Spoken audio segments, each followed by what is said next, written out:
Hello students,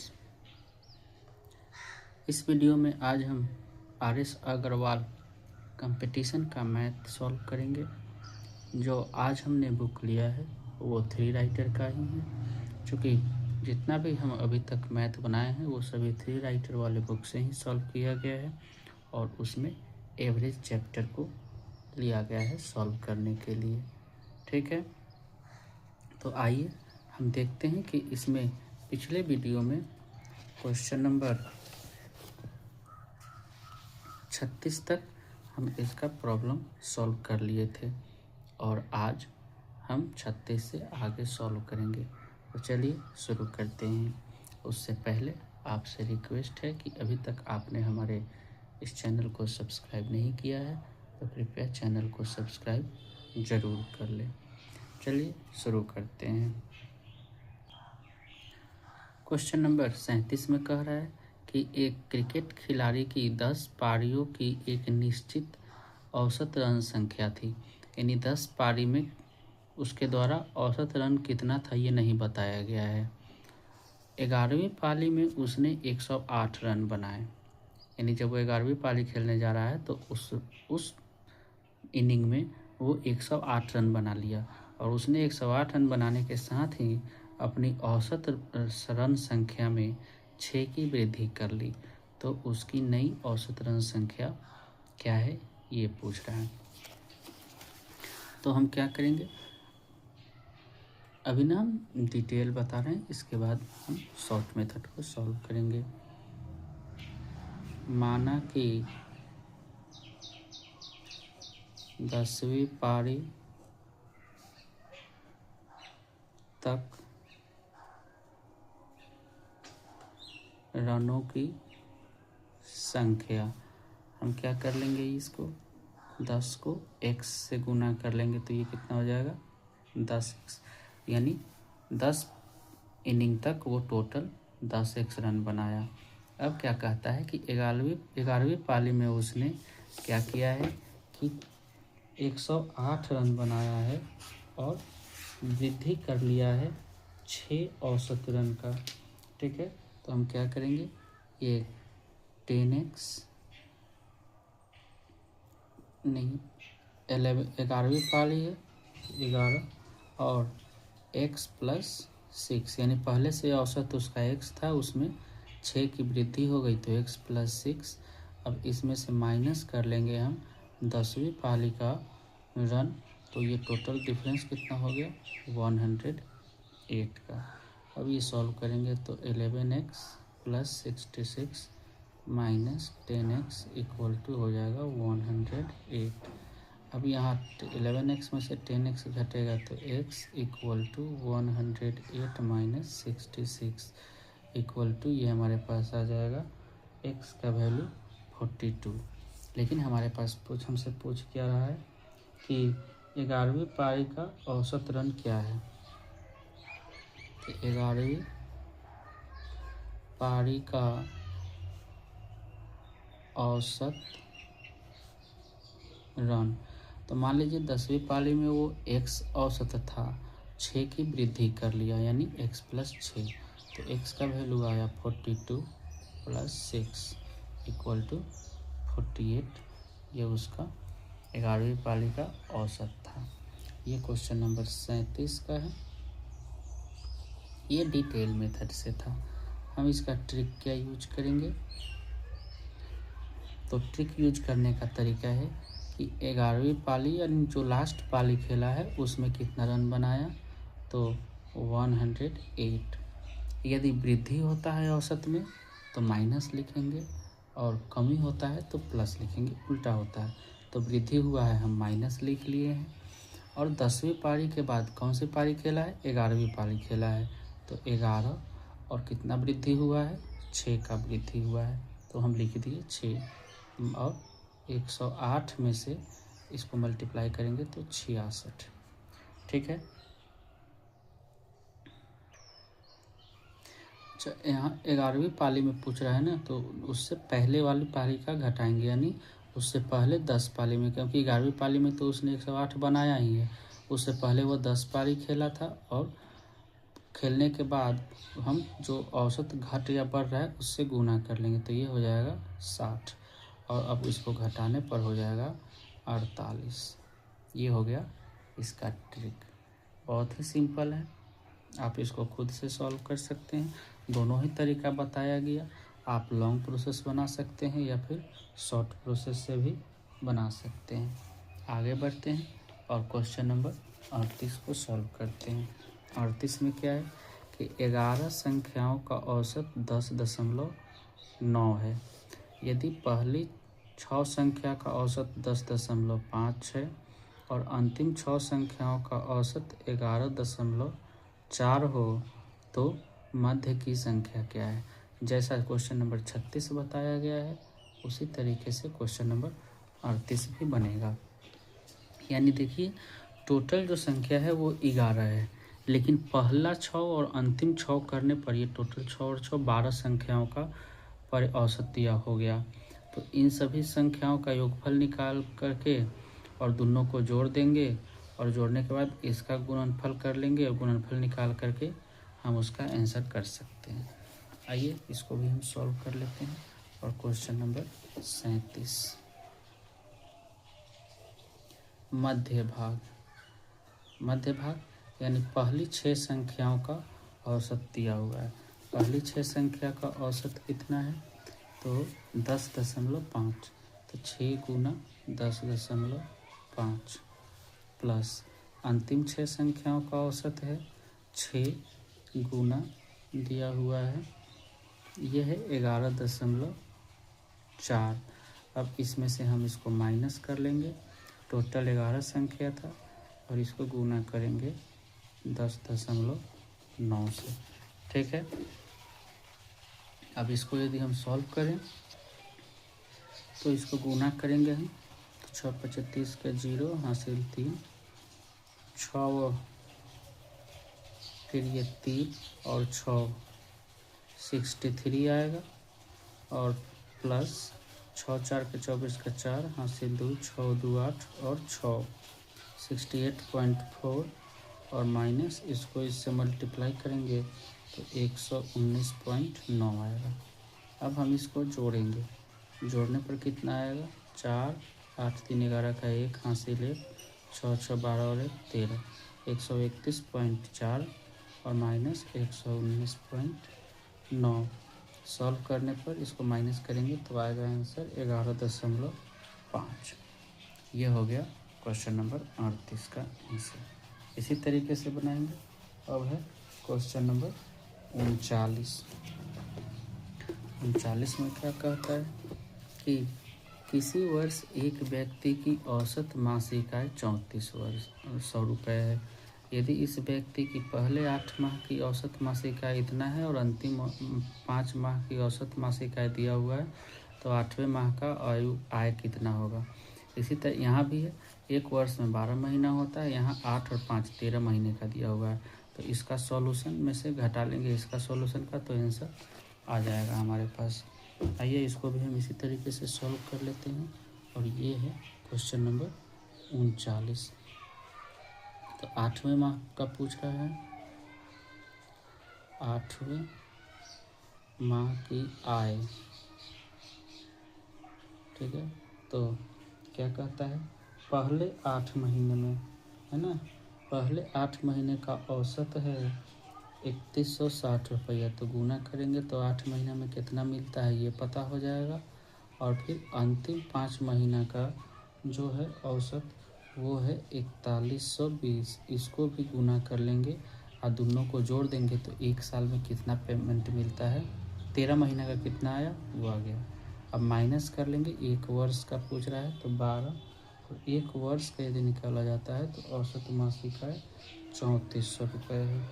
इसको गुना कर लेंगे, गुना करने पर हमारे पास क्या मिलता है, यदि हम गुना करें तो इसको इससे गुना करें तो इसका आंसर मिलेगा हमको 25280 प्लस इसको यदि गुना करें तो इसको मिलेगा 0.0602 माइनस यदि इस दोनों को गुना करें तो इसको गुना करने पर 12 को 3400 से, तो 12 चौके 48 और 12 तिया 36, 6 4 10, 3 और 1 4, 40,800 रुपया आ जाएगा यहाँ। तो हम लिख लेते हैं 40,800। अब इसको जोड़ेंगे हम, तब 0 8 और 6 2 8, फिर 5 और 4, 45,880 माइनस 40,800, और इसको सॉल्व करेंगे तो हो जाएगा आंसर इसका 5,080 रुपया 8वें माह में वो उसका इनकम था। इस तरीके से ये 39 नंबर भी बन गया। आइए अब क्वेश्चन नंबर 40 को सॉल्व करते हैं। 40 में कहता है 20 छात्रों की एक कक्षा में 30 केजी भार वाले छात्र के स्थान पर एक नया छात्र लेने से इसके औसत भार में 0.75 केजी की वृद्धि हो गई। नए छात्र का भार ज्ञात करना है। इससे पहले भी हम इस तरीके का प्रश्न बनाए थे, यानी 20 छात्र था, एक छात्र को जिसका वजन 30 केजी है हटा दिया गया और उसके छात्र पर उसके स्थान पे एक नया छात्र लिया गया। उसका वजन कितना है ये नहीं पता है, लेकिन जो औसत भार था उसमें 0.75 केजी की वृद्धि हो गई। तो नए छात्र का भार कितना है हमसे ये पूछ रहा है।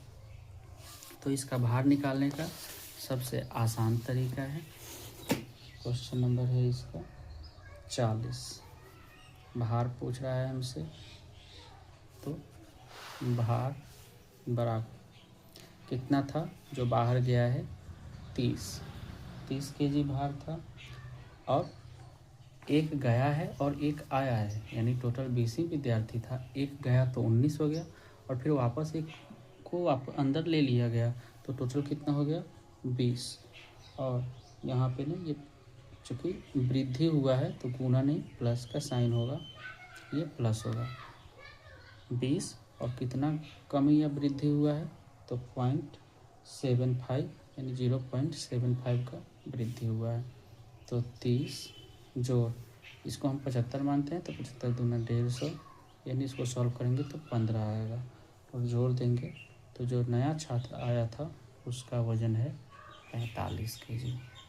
ठीक है, इस तरीके से क्वेश्चन नंबर 40 भी सॉल्व हो गया। जितना भार था जो बच्चा बाहर गया है उसका वजन लिख देंगे, वृद्धि हुआ है तो प्लस, संख्या न बढ़ा न घटा क्योंकि 19 विद्यार्थी था, 20 था, एक बाहर गया 19 और फिर बाहर से एक दूसरा अंदर आ गया तो फिर से 20 हो गया। जितना वृद्धि या कमी हुआ है उसको गुना कर देंगे और फिर जोड़ देंगे तो आंसर आ जाएगा। क्वेश्चन नंबर अब 41 को सॉल्व करते हैं। 41 में है कि 3 वर्ष पहले 5 सदस्यों वाले एक परिवार की औसत आयु 17 वर्ष थी। तत्पश्चात एक बच्चे का जन्म होने के उपरांत आज भी परिवार की औसत आयु उतनी ही है, मतलब 17 वर्ष ही है। तो बच्चे की वर्तमान आयु कितनी है। अब यहाँ थोड़ा ध्यान देने वाला बात है कि 5 सदस्य है जिसका औसत आयु 17 वर्ष था, और ये कब का, आज से 3 वर्ष पहले का। तो यदि हम आज में आए तो फिर 5 सदस्य में 3-3 साल तो बढ़ जाएगा, यानी टोटल वृद्धि इसमें हम 15 और कर लेंगे वर्तमान उम्र निकालने के लिए। हम इस तरीके से सॉल्व करेंगे, यहाँ पे और समझ में आ जाएगा। मतलब है कि 5 सदस्यों की वर्तमान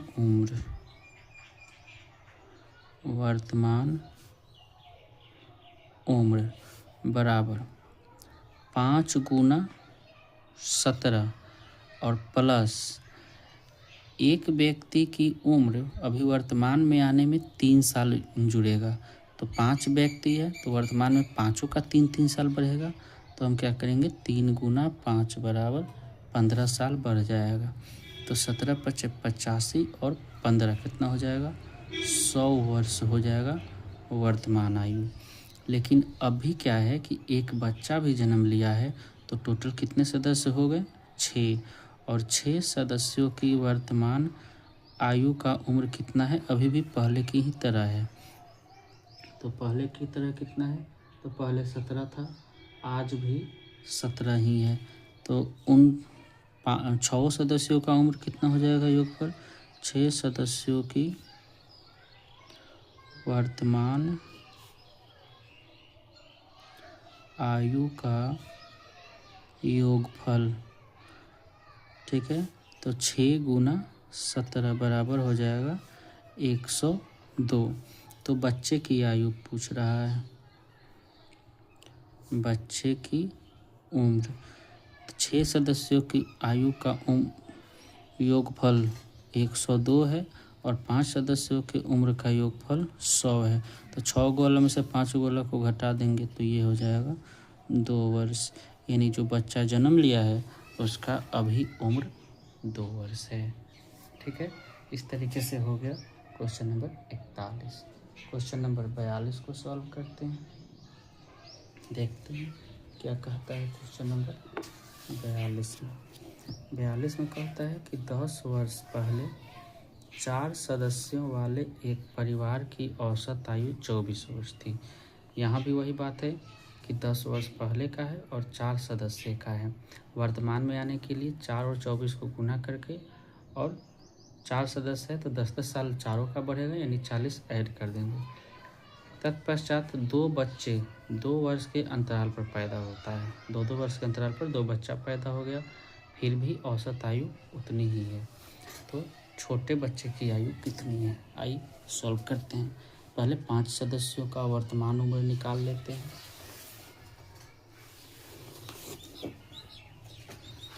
तो 42 नंबर,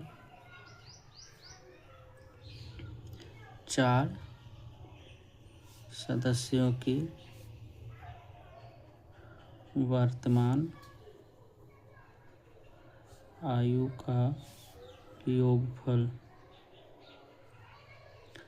मतलब 4 सदस्य था और उसका उम्र का योगफल 24 वर्ष है, प्लस ये 10 वर्ष पहले का है। वर्तमान में आने के लिए चारों सदस्यों का 10 से गुना कर देंगे, तो 24 चौका 96 और प्लस 40 बराबर 136 वर्ष चारों सदस्यों के उम्र का योगफल है।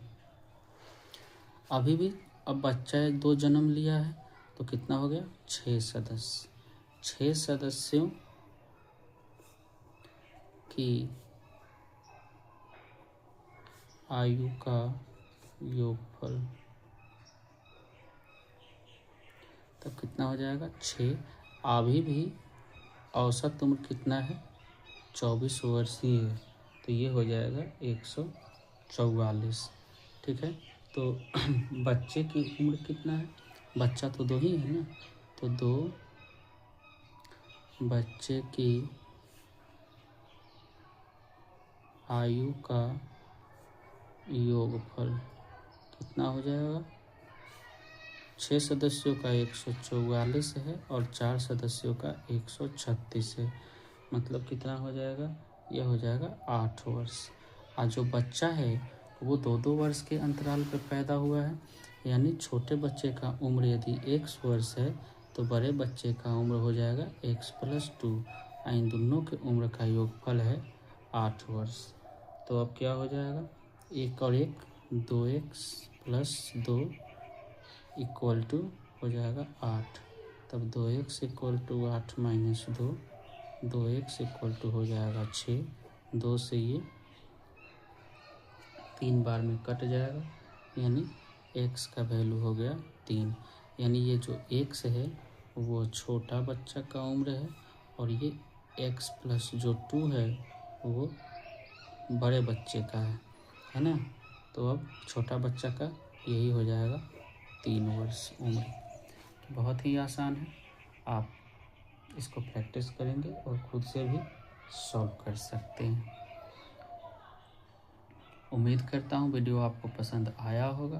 तो एक बार फिर से रिक्वेस्ट है कि आप चैनल को लाइक, शेयर और सब्सक्राइब ज़रूर करें। और यदि किसी भी प्रकार का प्रॉब्लम होता है मैथ बनाने में तो आप कमेंट में ज़रूर कमेंट करें, उसका आंसर दिया जाएगा। धन्यवाद।